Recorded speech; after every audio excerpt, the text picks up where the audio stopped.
very much. Good morning, everyone. Thank you for being here, especially that early in the morning. This is a paper titled, What Do Early Stage Investors Ask? A large language model analysis of expert calls. It's co-authored with Amin and Shaojun Zhang, which is a pretty unusual team of co-authors in that Shaojun is a pure asset pricer and Amin is more of a crypto fintech person, and I'm more of an innovation early stage financing person. And this is how we sort of came together working on new data with newer approaches than what I've used before to answer a question that's related to sort of what my research agenda is about, which is how do you finance early stage startups? How do investors evaluate startups from an ex-ante viewpoint, trying to figure out which are the most successful ones. We just don't know much about what early stage startups look like, what success looks like from an ex-ante viewpoint. And so we're going to try and dig into the black box of due diligence and how information is being gathered in early stage financing. I have a little poll for everyone here involved, but for the sake of trying to maximize attendance, I'll leave that for the end. We have about 25 minutes remaining or so, and we have a very intimate audience, so please chime in anytime you'd like to ask anything or clarify anything. I'll probably have time to answer questions if there are any at the end, so please be engaged as much as you like. The reason why I'm interested in young firms financing and trying to understand which startups receive financing and whether the right startups receive financing and the reasons why some do and some don't is because young firms play an outsized role in innovation and economic growth. We know that innovation is what Schumpeter would tell you is going to create this creative destruction process by tackling giants. And so it's very important to know how new startups are being formed and whether they receive the financing that will help them be successful. And so it's very hard to do for investors trying to screen early stage startups, founders, when they have early ideas and they don't have a startup or they have very limited track record, because the traditional financial metrics that we teach our students, which is trying to forecast the future based on the past, trying to see what the cash flow profile has looked like in the past and how it can evolve, cannot be used readily available because you just don't have that data at hand for early stage startups, and you also don't really have a model on which you can forecast your future success, because you're looking at startups that do things novel. By definition, innovation is going to be novel technologies, business models, frontier sectors such as fintech, the one that's the subject of this conference. And so what we're going to do in this paper is we're going to try and dig into what investors do in order to circumvent this issue, and in particular, through their due diligence, we're going to try and ask what information seems to matter in the decisions that they take, in the kind of startups that they choose to fund, and we're going to ask how they transform the more qualitative information that they gather, which again, because of limited track records, is going to be mostly qualitative. And we're going to ask how they acquire and process that information. So again, I've been very inspired by this very nice conference that has a lot of innovation and creativity built in. And so I came up with a little poll for everyone involved, which I'll keep for the end, that will inform myself about everyone's use of novel technology in order to help them in their work or personal lives. And one key tool that we've been using to do this analysis is going to be large language model. The reason why we're going to use large language model is because we're going to dig into due diligence, which is done mostly via one-to-one conversations between investors and experts in given industries and or startups. And that's going to give us a very unstructured data set of literally transcripts of conversations between experts and investors. And so we're going to use ChatGPT to identify what is being discussed and the way it's being discussed. In particular, ChatGPT is going to allow us not only to ask whether the overall sentiment of a conversation is positive or negative, we're going to be able to go beyond the usual traditional textual analysis methods to dig into whether given topics are being discussed positively or negatively, and whether there is any signal, any information power of those conversations in order to try and predict not only what investors are going to do, which is going to be most of the results today, but also in a more updated version of the paper we're working on, we're looking at more long-term performance measures of those startups. But for today, we're going to use, ML methods to extract how much signal there is in those conversations once we were able to sort of structure the data thanks to ChatGPT and see the relationship between call content and investment decisions by investors. Essentially asking, is there anything that's being discussed that is of value for investors? We are going to find, and I'm going to go straight to the results and the approach in a minute, but in a nutshell, what we find is that there is predictive power of those conversations. So we sort of reject the null hypothesis that due diligence is simply a box that investors check and they don't really care about the content of those conversations. To the contrary, we find that actually what is being discussed seems to matter, but not everything, not every topic seems to matter as much. The overall sentiment of the call is going to be an important variable, but also topic-specific content will give a lot of power in trying to predict whether a deal is going to occur. Our flagship result for now is very descriptive. We're working on an updated paper that has more of like the mechanism, the why this is the case, but what I'm going to present today is mostly about our main result, which is that certain topics being discussed seem to matter more to predict the occurrence of a deal. And in particular, discussing technology of the underlying startup and customer acquisition signals seem to matter the most. They increase by 14% and 11% respectively the likelihood of a deal occurring. And we find that this information, this signal that we are managing to extract from those conversations is even more important, matters even more for those startups where you would expect there to be the most opaque information, the more information asymmetry, which is in our case, those youngest firms that just don't have that much of a horizon to look at, younger firms that have raised less funding. For those, we find that they have the effects that are the strongest. May I just ask? Yes, please. Just to clarify. Absolutely. The analysis you're doing is analyzing calls between investors and industry experts. So it's Correct. not the investors and the company looking for funding, but it's industry experts. Okay. Yeah, exactly. So, you could view it both ways. On the one hand, you could think, oh, those industry experts might not know as much about the company. They are also tied to strict regulations in terms of insider information that they shouldn't be sharing. But maybe also they have a more candid conversation. They're not trying to sell you a product. They're like being reached out. They don't work at the company yet. I'm going to explain kind of the setup, but this is what it is. Thank you. Yeah, any question is more than welcome. So the expert call network data that we're going to use goes from 2017 to 2022. It's a major platform. I'm going to go a little bit more into details. I'm not allowed to say which platform that is, but we retrieve a bit over 1,000 companies that are being discussed through 5,000 plus call transcripts, meaning certain companies receive several calls. They have more or less traction about their financing.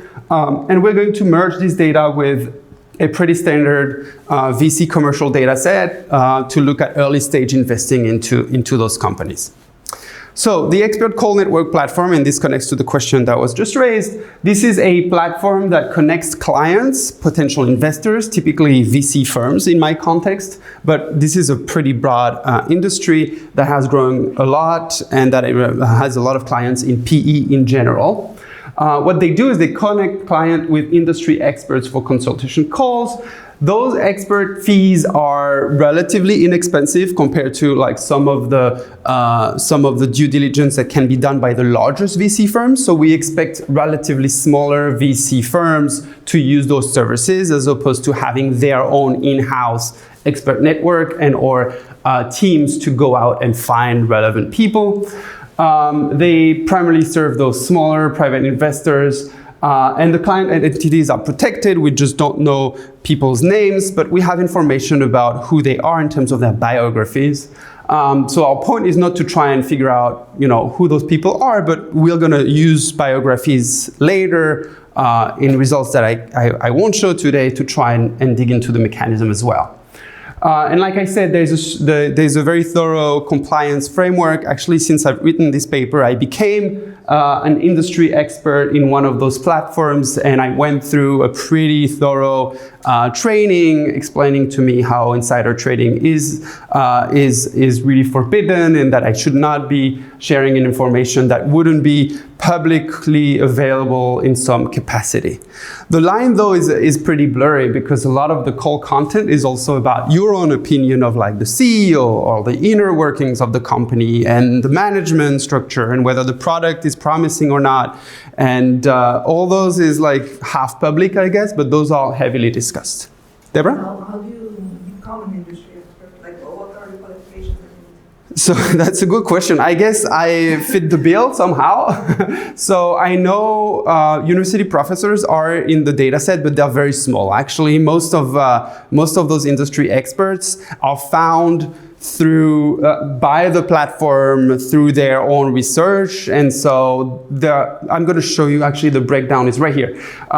You have most of those industry experts are customers of those companies, so I'm not sure how they figure out who is a customer of a given company. Maybe they actually ask the company to give them a list of customers, in which case you would expect maybe there to be a bit more of selection, and I'll show you that customers tend to be very positive actually. So maybe that's the case. But then former executive industry consultants, those are found through LinkedIn or like professional networks at large. And competitors are found because, those VC commercial data sets provide you with like a map of like a given industry, and then you can try and figure out who the competitors are. But this is kind of the breakdown and what I know about how these networks are being formed. The call characteristics are such that we have about 5 calls on average per firm, but there is a wide dispersion. A lot of firms receive just 1 call, and some of them receive 5+ calls because they just have a lot of traction and a lot of investors want to talk about those companies.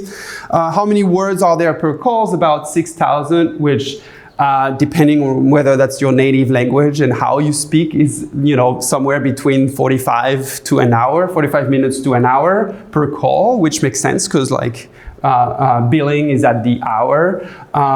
There are about 48 questions per call, which is a lot if you think about it, but questions, when you look at the actual call transcripts, it's kind of a dialogue, and some questions are literally just like filling words or like just ways to ask for clarity.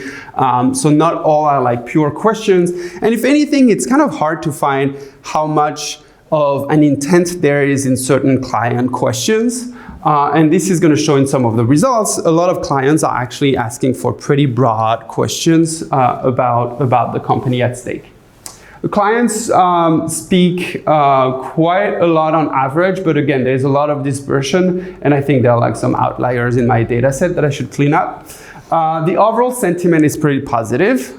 This is the overall sentiment, which again is not going to be the same as topic-specific sentiment, which ChatGPT allows us to look at.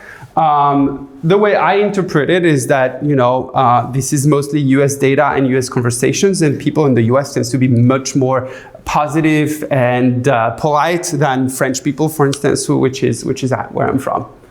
This also seems to be related to like self-selection. Only positive investors will be willing to spend time to participate, and those who are more negative will stay silent in the conversation.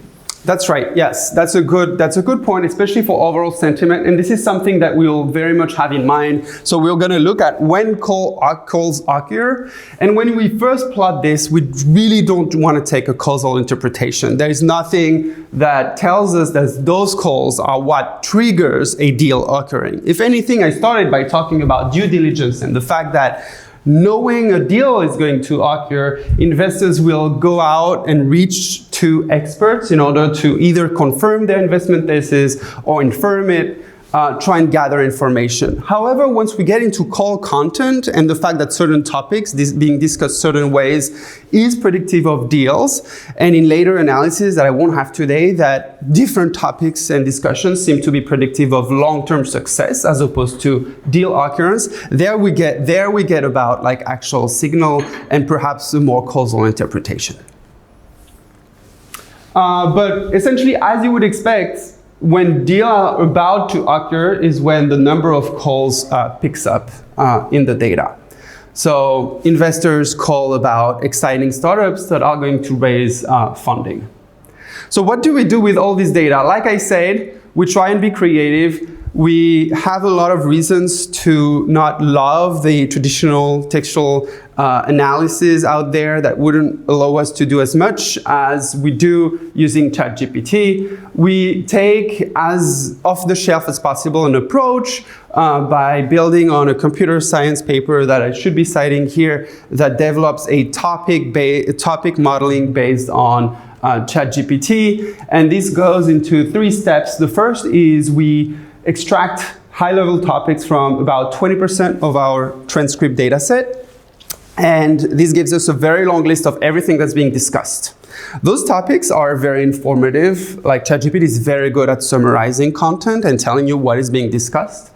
But then we need to refine those topics because, you know, each conversation is going to have a topic that actually is kind of the same, but ChatGPT spits out a different answer every time, like a slightly different title for kind of the same thing.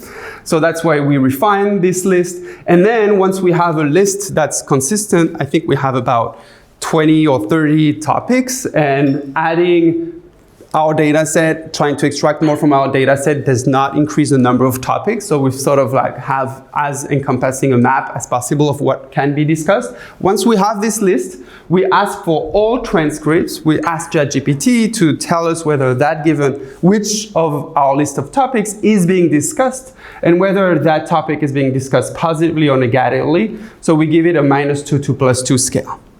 Again, there are like a lot of like advantages to using ChatGPT to do topic modeling. There are also some, you know, things that you need to be careful about. So we need to be very careful about the prompting. We need to be very careful about how we ask for the scale, how to extract information. And so we've been thinking a lot about it. I'm not going to spend too much time today, but the idea is that we are hoping that we have a little bit of a methodological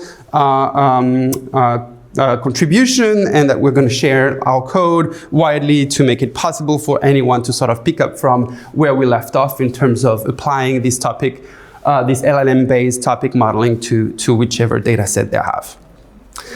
Yep. So reliability is a question with ChatGPT. Any of us that have used it, but do you like, if you repeat it, do you get the same classifications? Yeah, so we try to shut that down as much as possible by setting temperature to 0. So we ran the analysis on GPT-4. GPT-5 no longer has a temperature setting, but on GPT-4 we tried, so temperature equals to 0 so that it's not creative and doesn't think out of the box. We just wanted to extract information. Also, you know, by varying how many transcripts and how many times we do this topic refinement and finding the same resulting set of topics, more or less, we're pretty confident that this works. Also because when you look at the various topics that are being discussed and you look across industries, everything seems to align. So it's kind of like, you know, we couldn't run it like 100, 1,000 times because it's very expensive. But the goal was to reduce you know, this randomness as much as possible. And it, again, as long as you prompt it the right way, saying, you know, do not hallucinate, do not use any other information that what I'm feeding you with, This exercise in particular is not a creative one. We're not asking it to write anything for us, literally just to extract information, and hallucination or randomness is a little bit less of a concern in that case. Could I ask a question? Please. So with the reliability of ChatGPT, because this involves LLMs, were any professionals that specifically deal with languages consulted to see if ChatGPT took those prompts and actually made a good call and decision to give the information that it gave? So I'm not sure. So is your question whether those people are using LLMs as well? No. No, ChatGPT in itself. Right. So it's a machine. Oh, yeah. Were there any human factors that check the same information to see if it's reliable or not? I see. So kind of like a validation exercise where we would ourselves do topic modeling. So we did that internally. We went through those various transcripts and extracted topics and then compared to ChatGPT. Actually, what you're proposing is a much more rigorous approach, which has been suggested by people like Sandil Nathan in his AEA talk this year. And I think that's correct. You want to check that the LLM is not biased. I don't have specific concerns here, again, but I think I should be more thorough in like showing that there is no bias in the type of information that's being extracted and compared to humans' work. By the way, this would be an enormous amount of work for humans because those transcripts are like pretty long. It's like 60 minutes worth of conversation that you have to go through. When I had to do it for like maybe 5 or 10 of those, it took me like 2 or 3 hours, and I wasn't as consistent as like a machine would be. So there are arguments also in favor of like just saying a machine is actually much more consistent and will do a more diligent job than just me trying to stick to this very long text about a company I don't know much about, a sector I don't know much about, and try to extract what is being discussed and how it's being discussed. But that's a very good point. So for the sake of time, and because I really want to get to my little poll, I'm gonna go straight to, I'm gonna skip the kind of descriptive statistics on the topics that we extracted. I showed you a little bit, you saw a little bit, but the question that we're after really is whether anything that's being discussed and that we can extract using our LLM-based topic modeling approach is going to predict investment decisions. Again, this is going to be mostly descriptive. I do think we get closer to identification by looking within the set of companies that are being discussed, whether certain topics and the way they're being discussed is predictive. But in an updated version of the paper, which hopefully will be out in a few weeks, we look also at whether this call content predicts long-term performance and whether different signal predicts investment decisions versus long-term performance to try and get at the mechanism whereby investors try to interpret the information and whether they interpret it in ways that are aligned with what the companies becomes in the more longer term, such as like IPO and M&A.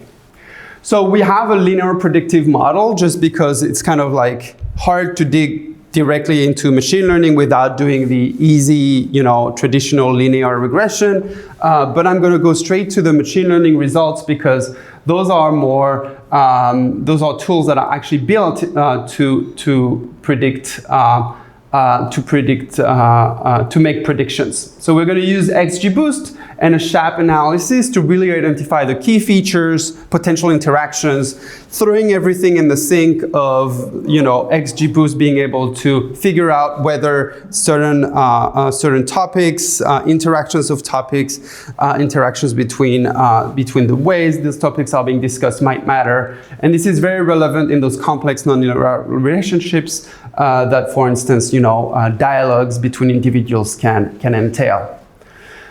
So this is how to interpret the ML results. I'm going to assume that you're slightly familiar with machine learning at least, but you could also just take the SHAP values that I'm showing you as a little bit like, an approximation of those SHAP values is how much a given topic being discussed positively versus negatively is going to affect the likelihood of a deal occurring, which is a bit more of a traditional interpretation. And so, like I said at the very beginning, we look at those various topics that are being discussed, which I didn't really have time to go through, but we have 9 top topics, and then we gather all other topics together. And what we find is that we do have some topics that are predictive of a deal occurring. And we find that discussing positively those topics is obviously going to affect the likelihood more positively. So the most important predictors is whether tech integration strategy or the technology, bless you, the technology that the startup is proposing is discussed positively. That seems to matter a great deal to investors. And the second one is the customer signals.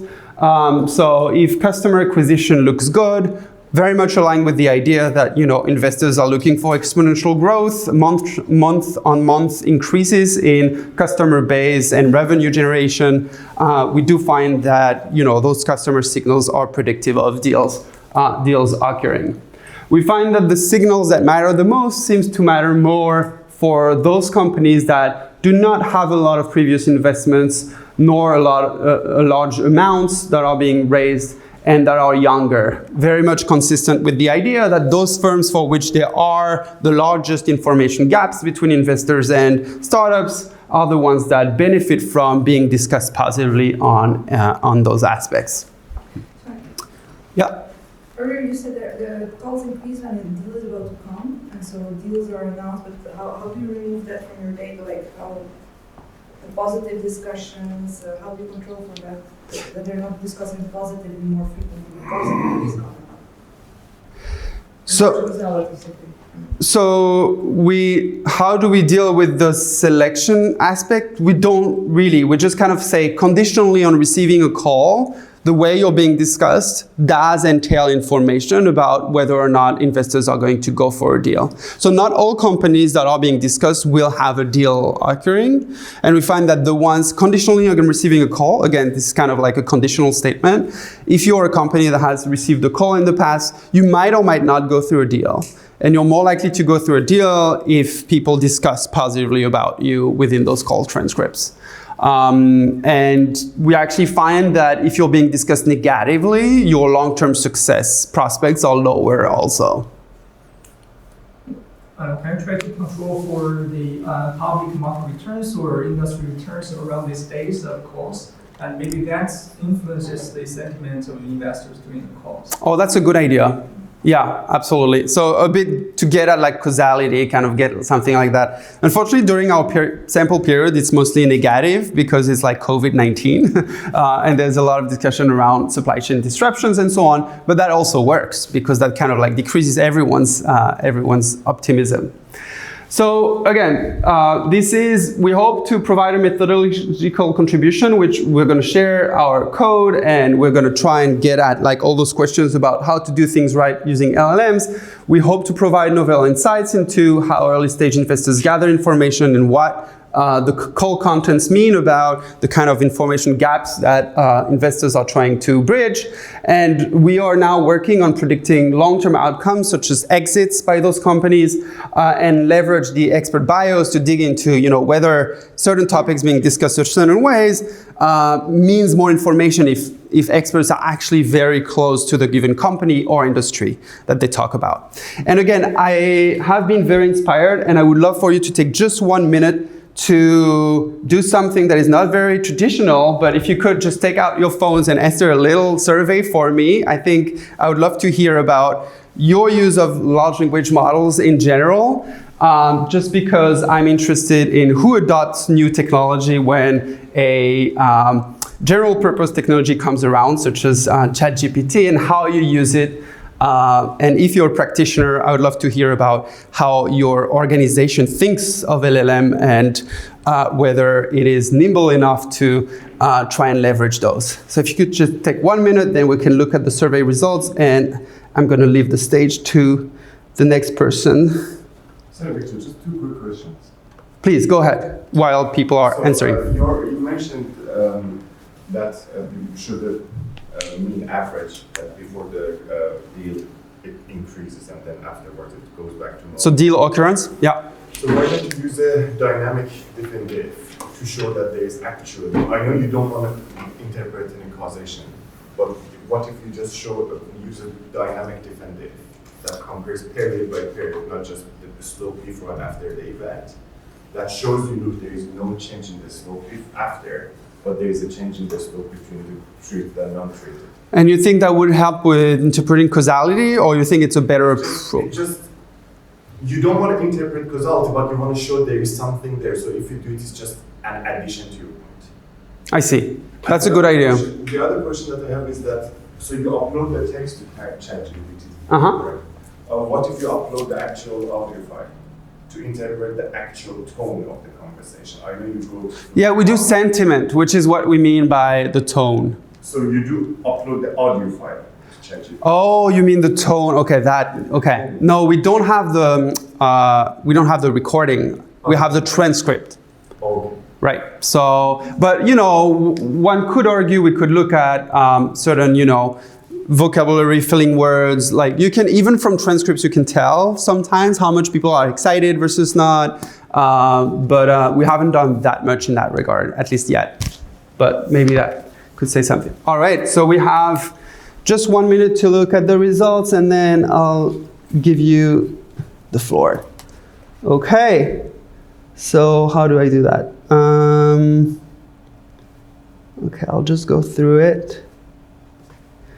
Okay, so we have only academics in the audience. Thank you so much for waking up early and listening to my broken English. Everyone has used a large language model, which was kind of my expected outcome.